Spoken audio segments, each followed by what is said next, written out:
हमने अपने शिक्षण अनुभव और घर परिवार में देखा होगा कि बच्चे गिनती सुना लेते हैं, लेकिन जब उनसे किसी संख्या में वस्तुओं के होने की बात की जाती है तो वे उसे स्पष्ट कर पाने में समर्थ नहीं होते, अर्थात उन्हें संख्या बोध उचित प्रकार से नहीं होता है। इसी प्रकार कुछ बच्चे 59, 69, 79 एवं 89 में अंतर करने में आत्मविश्वास के साथ अंतर नहीं कर पाते। कुछ बच्चों में दैनिक जीवन से जुड़े अन्य पहलुओं जैसे अनुमान लगाना, जगह की समझ, छोटी बड़ी, कम ज्यादा, दूर पास, इकाई दहाई, जोड़ना घटाना, गुणा भाग, पैटर्न की समझ, मापन से संबंधित विभिन्न कार्यों की समझ का विकास ठीक प्रकार से नहीं हो पाता है। बच्चों की इन्हीं परेशानियों के दृष्टिगत उनके पाठ्यक्रम और पाठ्य पुस्तकों के आधार पर लक्ष्य अथवा दक्षताएं निर्धारित की गई हैं, जिन्हें ध्यान में रखकर शिक्षक अपने दैनिक कक्षा शिक्षण के साथ ही कक्षा के बाहर अनेक सह शैक्षिक गतिविधियों को आयोजित करते हैं। बच्चों के लिए कक्षावार और विषयवार निर्धारित अपेक्षित लक्ष्य को ही लर्निंग आउटकम या दूसरे शब्दों में अधिगम परिणाम या सीखने का प्रतिफल कहते हैं। किसी लर्निंग आउटकम को हासिल करने का मतलब है कि वो दक्षता बच्चे के व्यवहार में परिलक्षित हो चुकी है। यहाँ हम बच्चों में गणित विषय की गहरी एवं बुनियादी समझ विकसित करने के लिए आधारशिला हस्त पुस्तिका में बताए गए लर्निंग आउटकम्स पर चर्चा करेंगे। अध्ययन और अध्यापन की दृष्टि से लर्निंग आउटकम को 3 श्रेणियों में विभाजित किया गया है, जिसमें पहला है केंद्रित या फोकल लर्निंग आउटकम, दूसरा नेस्टेड लर्निंग आउटकम और तीसरा तथा अंतिम है उप लर्निंग आउटकम।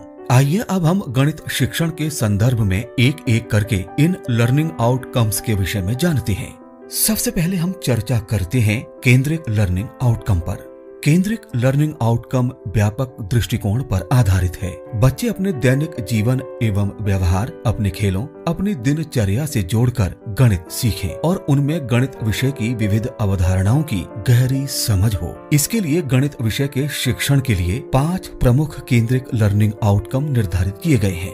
बच्चे अपने परिवेश को मात्रात्मक रूप से देखने और समझने के लिए संख्याओं का प्रयोग करते हैं। बच्चे संख्याओं के बीच संबंधों को समझकर गणितीय संक्रियाओं के उपयोग में कुशल हैं।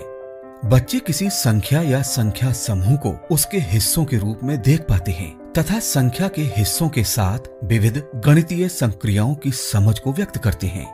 बच्चे स्थान और मात्रा के विभिन्न गणितीय पहलुओं का परिवेश की जानकारी को समझने और दर्शाने तथा अपनी कल्पनाओं को अभिव्यक्त करने के लिए उपयोग या प्रयोग करते हैं।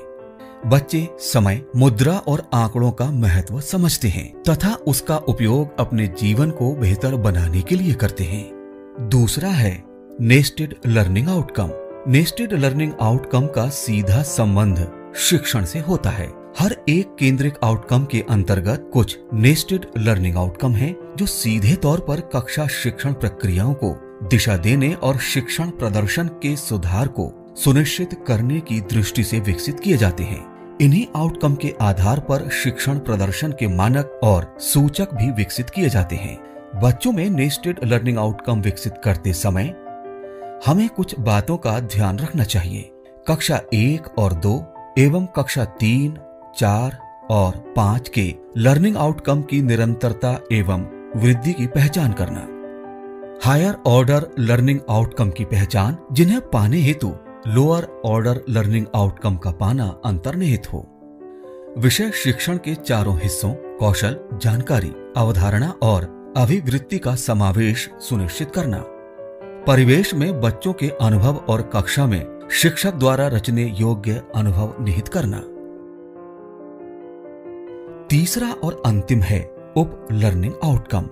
ये नेस्टेड लर्निंग आउटकम में ही निहित होते हैं। नेस्टेड लर्निंग आउटकम को ही पुनः कक्षा में विषयवार शिक्षण की दृष्टि से अनेक उप लर्निंग आउटकम में विभाजित किया जाता है, जिनके आधार पर शिक्षक कक्षा शिक्षण करते हैं। पाठ्यक्रम से संबंधित उप लर्निंग आउटकम बच्चों के समग्र मूल्यांकन और शिक्षण को दिशा देने में सहायक होते हैं।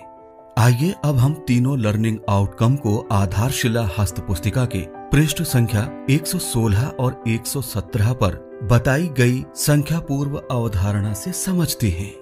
केंद्रित आउटकम, इसके अंतर्गत बच्चे अपने परिवेश को मात्रात्मक रूप से देखने और समझने के लिए संख्याओं का प्रयोग करते हैं। इसी आधार पर कक्षा 1 में पढ़ने वाले बच्चों का नेस्टेड लर्निंग आउटकम होगा कि बच्चे अपने घर के आसपास और स्थानीय परिवेश की विविध वस्तुओं, पेड़ पौधे, जीव जंतुओं की क्रियाओं में अंतर और समानता पहचानते हैं, तुलना करते हैं और क्रम श्रेणी की पहचान को व्यक्त करते हैं। अपने आसपास की विविध वस्तुओं में पैटर्न खोज पाते हैं और दिए गए पैटर्न को आगे बढ़ाते हैं, स्वयं से नए पैटर्न बनाते हैं। इन बच्चों हेतु उप लर्निंग आउटकम होगा कि बच्चे अपने आसपास मौजूद चीजों में छोटा बड़ा, हल्का भारी, दूर पास, आगे पीछे, ऊपर नीचे, दाएं बाएं, कम ज्यादा एवं बराबर को पहचान लेते हैं और उनके आधार पर वस्तुओं का वर्गीकरण करते हैं। बच्चे दिए गए दो चित्रों में अंतर स्पष्ट कर लेते हैं। बच्चे दी गई वस्तुओं को क्रमबद्ध रूप से व्यवस्थित कर लेते हैं। शिक्षक लर्निंग आउटकम आधारित शिक्षण योजना बनाकर उसके माध्यम से बच्चों की अधिगम संप्राप्ति सुनिश्चित करने के उपरांत प्रेरणा तालिका में लर्निंग आउटकम की उपलब्धि दर्ज करते हैं। गणित शिक्षण पूरी तरह मूर्त से अमूर्त की ओर बढ़ने की प्रक्रिया होती है। यदि हम इस प्रकार की शिक्षण प्रक्रिया अपनाते हैं तो निश्चित ही बच्चों में अमूर्त नियमों, सिद्धांतों की मूलभूत समझ, चिंतन, तर्क और कल्पना जैसे गुण और कौशल विकसित करने में सफल होंगे।